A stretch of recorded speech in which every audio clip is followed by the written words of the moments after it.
Hey, what's up, guys? This is taking it on. Hey, too far, too far. Con la madre si una macchia, una si una la, so. Can I love you? What the freak am I saying? All right, what's up, guys? This is African Music, and my name is DJ Easy O from TBR Live Records, Truly Buntu Radio. So right now we present you with our first hit, Alpha Blondie, My American Dream. Here we are. Hope you like it.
I can't stand the pressure. Oh no, I cannot stand the pressure.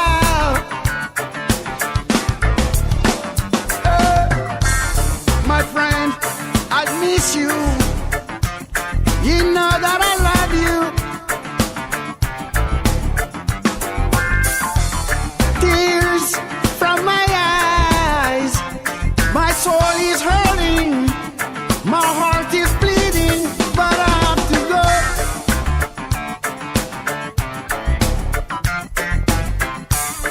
Tears from my eyes. My soul is hurting. My heart is bleeding. I have to go. I have to go. I'm living.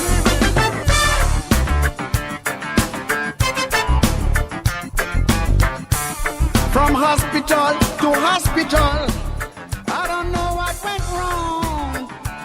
I'm on my own, and I'm alone. My dreams in the dream. I can't stand the pressure. Yeah, betrayed by my brain. No, no, no, no, no, no, no, no, no, no. I cannot stand the pressure. I'm leaving. Bye bye, America. Bye bye, America. I'm going back home to Africa.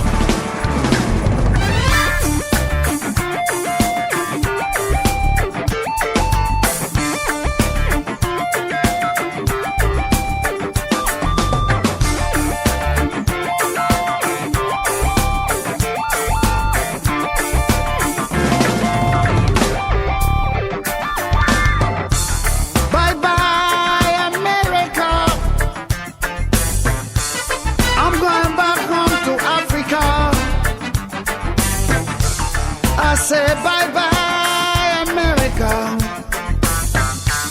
I'm going back home to Africa. My American dream turned to a nightmare.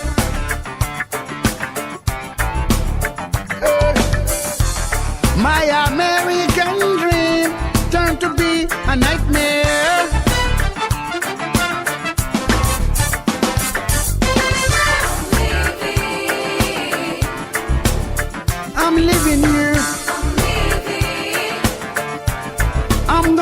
promise you because I love you. I will love you.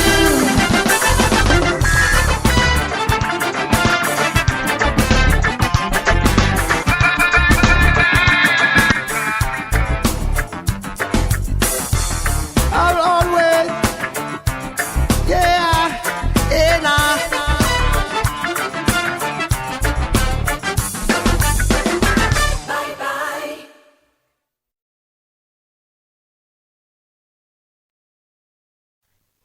All right, guys, welcome back. Welcome back. All right, guys.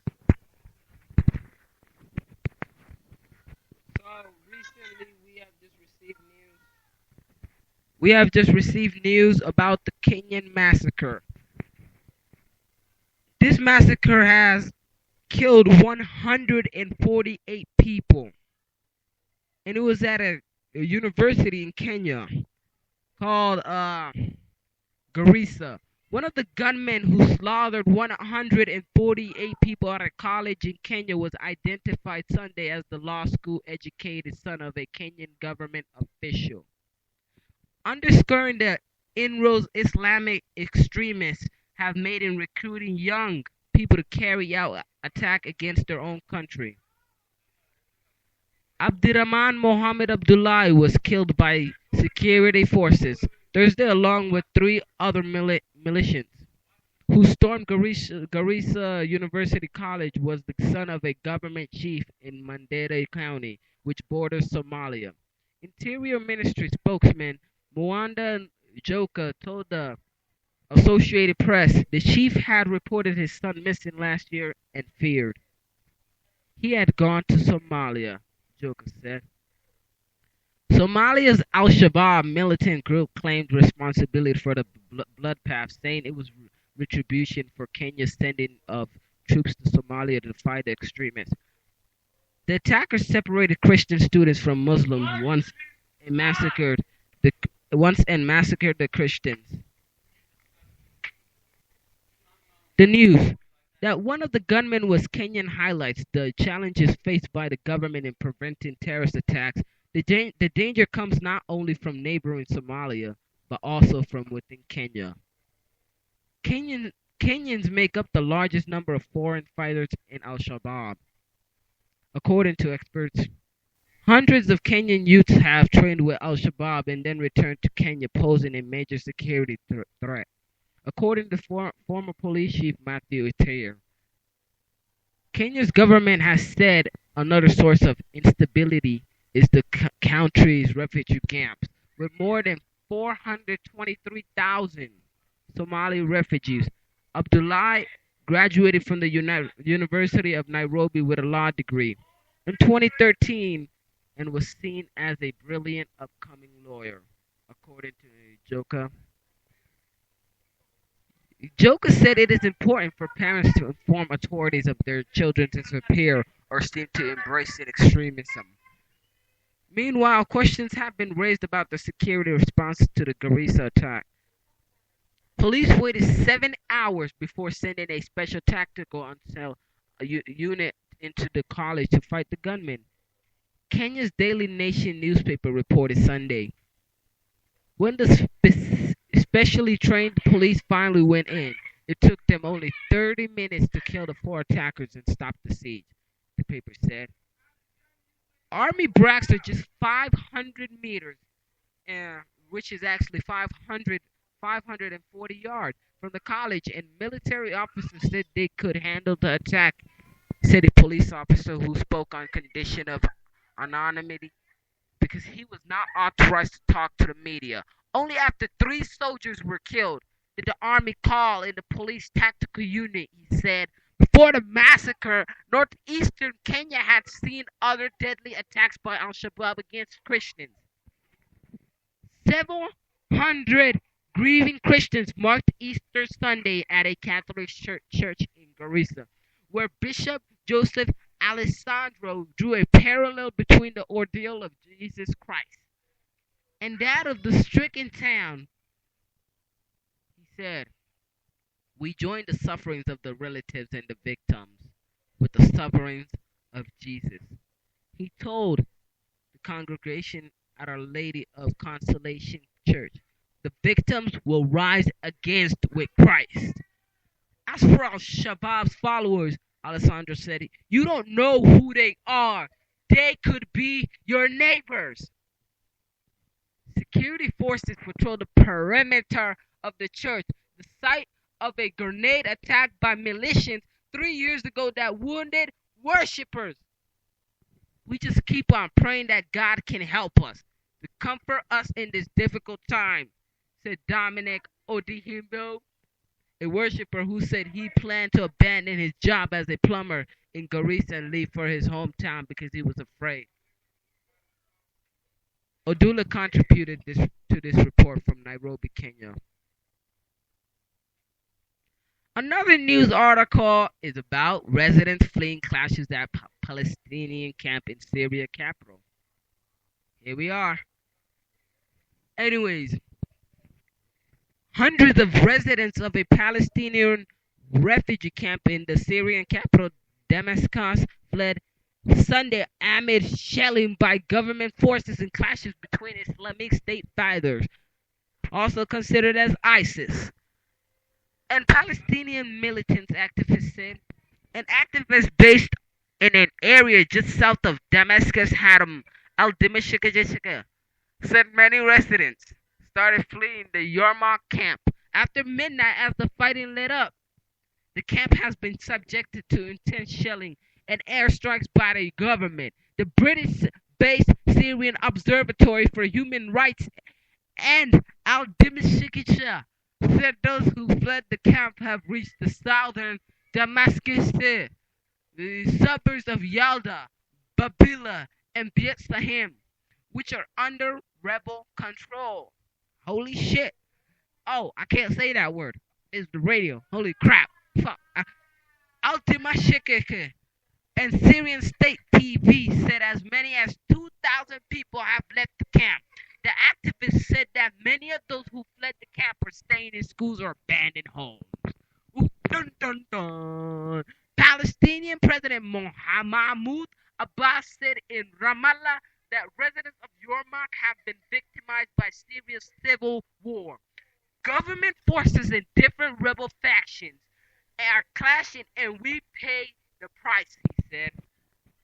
He added that the Palestine Liberation Organization in Damascus, also considered as PLOD, has formed a cell to handle this tragedy and they are trying to work it out with the least losses, Abbas said. We are in touch with our brothers there to find a way out and protect our people. Islamic State militants, also considered as ISIS, stormed the camp on Wednesday, marking the extremist group's deepest foray yet into the capital. Palestinian officials and Syrian activists today were working with rivals from the Al-Qaeda affiliate in Syria, the Nusra Front. The groups have fought the bloody battles against each other in other parts.